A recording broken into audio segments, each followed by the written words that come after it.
It started with the French. Not just the usual envoys, but a different sort, slipping in and out of Whitehall like shadows.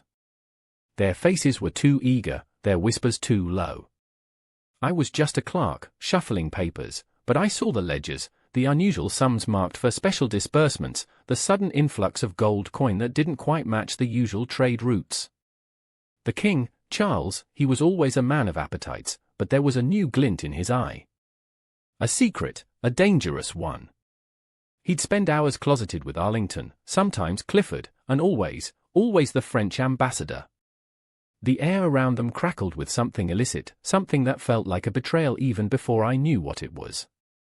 I remember one evening, late, I was fetching a forgotten document from Arlington's study. The door was ajar.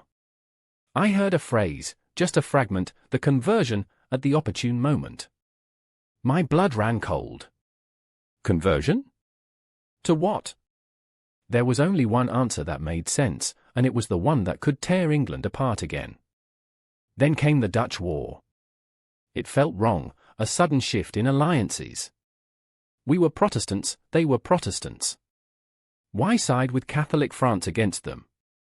The public reasons were flimsy, but the private ones, the ones whispered in the dark corners of the court, they started to coalesce. Money. French money. And something else, something deeper, more insidious. I saw the drafts, not the final treaty, but the preliminary notes, the coded messages.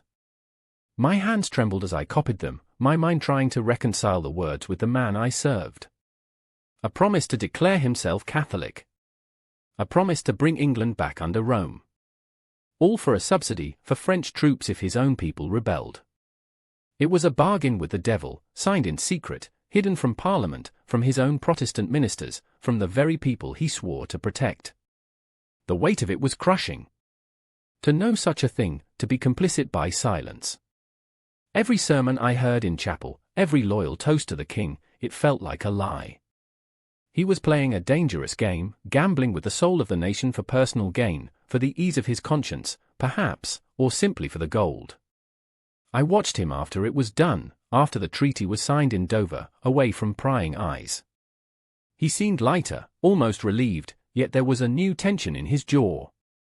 He knew the risk. He knew the betrayal. But he had made his choice. The years passed. The conversion never came openly, not in his lifetime. The opportune moment never arrived, or perhaps he simply lacked the courage to face the storm he knew it would unleash. But the money flowed, the alliance with France solidified, and the seeds of distrust were sown deep within the English court and beyond. I kept my silence. What else could I do? To speak would have been treason, and likely my death. But the knowledge festered. It changed how I saw everything. The king was not just a monarch, he was a man who had sold his country's soul for a price. The arguments were closed for me then. There was no defending it, no excusing it. It was a betrayal, plain and simple, and though it remained a secret to most, it was a truth I carried, a heavy burden that shaped my understanding of power, loyalty, and the fragile trust between a king and his people.